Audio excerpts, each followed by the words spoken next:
El país tiene un nuevo gabinete ministerial. Luego del conflicto y de la masacre ocurrida en Bagua, el país se vio inmerso en una serie de acontecimientos que provocaron finalmente la renuncia ya esperada del ahora ex premier Yehude Simón. Tenemos un nuevo gabinete que algunos están manifestando y afirmando que es un gabinete de choque, un gabinete confrontacional.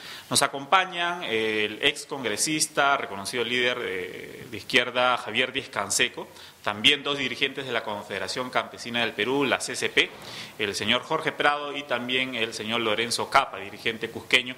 Y finalmente, de la ONG Grade nos acompañará Manuel Glave. ¿Qué opinan, qué reflexionan sobre este nuevo gabinete? ¿Es un gabinete de choque, es un gabinete confrontacional? ¿Qué quiere decirnos el presidente García al nombrar a Velázquez Quezquén como presidente del Consejo de Ministros? Yo creo que sí, este es un gabinete de choque, dirigido a frenar la ola popular que demanda cambios en el país, dirigido a dividir a las organizaciones sociales y populares. Tiene a la cabeza un hombre totalmente servil a Alan García, al mismo presidente del Congreso responsable de haberse negado a la derogatoria de los decretos legislativos que terminaron el Baguazo, 34 muertos, un policía desaparecido y numerosos nativos, ¿no es cierto? Tiene a Rey en el Ministerio de Defensa amenazando y gritando como un Torquemada que va a poner orden, ¿no es cierto?, a cualquier precio. Y tiene además un contexto en el que el diálogo con los movimientos sociales se pretende dar con los dirigentes presos. Esa es la expresión más clara para mí en el caso de Aidesep.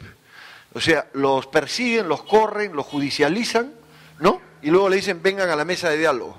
O sea, que vengan otros, no los auténticos dirigentes. Yo sí creo que este es un gabinete de choque y dispuesto a aplicar la terquedad de Alan García, que llevó al Baguazo y a un costo social altísimo a la lucha que libraron los amazónicos. Coincidiendo con Javier, que efectivamente es de choque y de confrontación el nuevo gabinete, pero además la expresión para el movimiento agrario y rural, en este caso el ministro de Agricultura, es una expresión de endurecimiento de la derecha para cumplir el plan del autoritarismo, la dictadura que está afirmándose con Alan García, que el Velázquez Quezquén va a cumplir ese plan, pero aparte de eso, para afirmarse la derecha y para obedecer el poder económico de los ricos. Alan García, a través de las medidas últimas, está reafirmando su vocación de gobernar para quienes más tienen. Está decidido a mantener su enfoque expresado a través del perro del hortelano, es decir, hacer de los recursos naturales y de la comunidad campesina un mercado y entregársela a las empresas transnacionales. Y eso es lo que a las comunidades campesinas, al sector rural, que tenemos una identidad plena con nuestras instituciones, bueno, pues lo que nos revela y hace que expresemos de diferentes maneras nuestro rechazo, nuestra inconformidad con este modelo de desarrollo que no respeta derechos y que más bien tiende a acumular a favor solamente de una minoría en el país.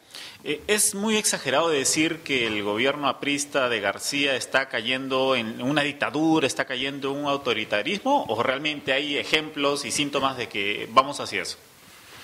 Bueno, yo creo que si hay dos características que el partido aprista repite de la experiencia de hace 2 décadas, es la poca capacidad técnica, ¿no?, por no decir incapacidad técnica de los cuadros del partido que participan en la gestión pública, ¿no?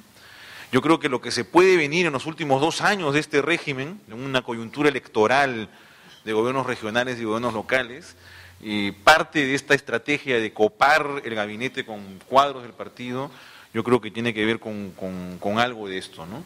Pero indudablemente la dimensión de autoritarismo, la dimensión de verticalidad, la dimensión de no escuchar, que ha sido un elemento central en los debates respecto a recursos naturales y territorios indígenas y comunales, yo creo que se va a expandir a otras áreas de la sociedad nacional, ¿no? Entonces yo sí creo que los últimos 2 años de este régimen van a estar marcados por estas dos características, ¿no? Incapacidad, ineptitud técnica y probablemente altos niveles de corrupción, y por otro lado autoritarismo, imposición y poca capacidad de construcción de consensos, ¿no?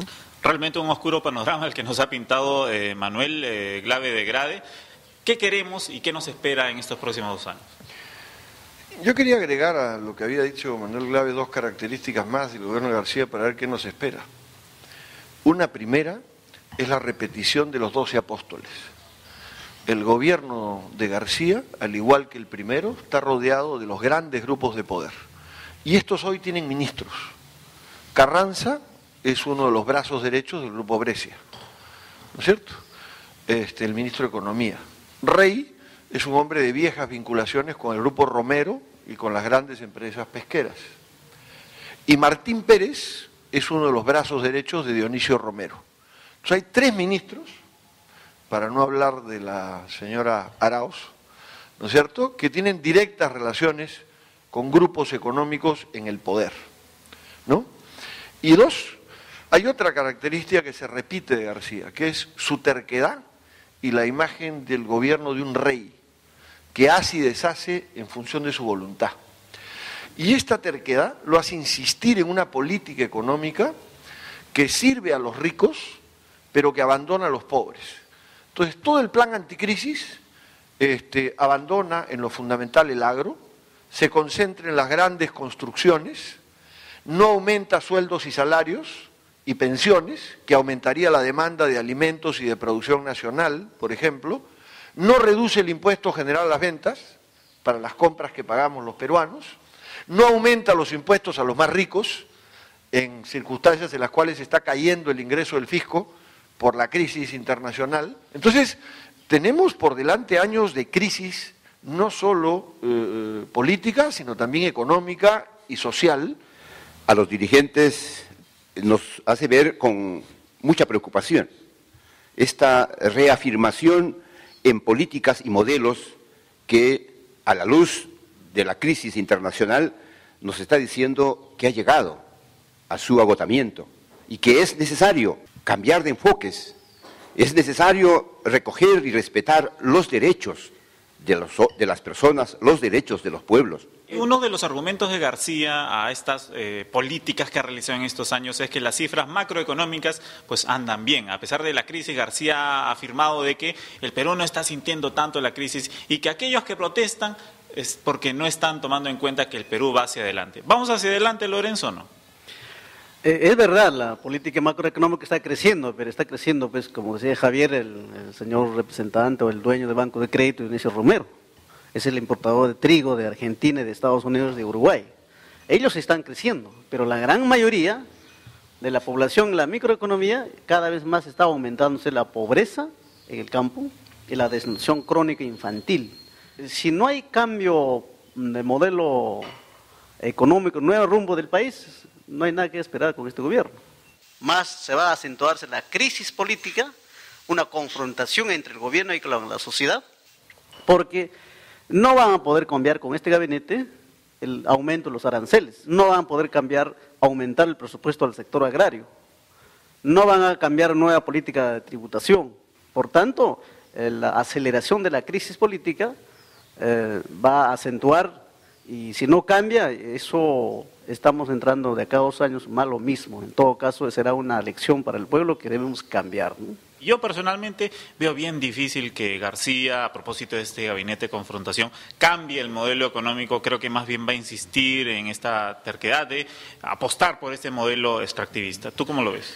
Bueno, en medio de este panorama oscuro, como tú lo calificaste después de mi intervención anterior, yo creo que hay algunas esperanzas, ¿no?, que tienen que ver con 2 o 3 cuestiones. La primera es el rol de los gobiernos regionales y gobiernos locales, que más allá de la capacidad de gestión que tengan y más allá de que se sigan viendo como un botín, ¿no?, a la hora de que haya una campaña electoral, yo estoy convencido que buena parte de los conflictos socioambientales alrededor de recursos naturales tienen que necesariamente ser discutidos, resueltos, manejados, gestionados con instrumentos de gestión que deben nacer y consolidarse a nivel regional y local antes que nacional. Esta administración, esperemos pues que no ponga más frenos de los que ya puso, ¿no? Y de que esta dinámica natural continúe, ¿no?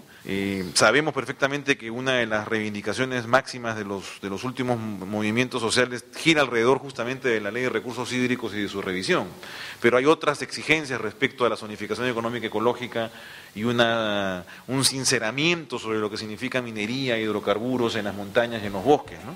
Entonces yo creo que ahí tenemos también una agenda de corto plazo, ¿no? que tenemos que estar muy atentos a que el gobierno la cumpla adecuadamente más allá de estos últimos cambios, ¿no?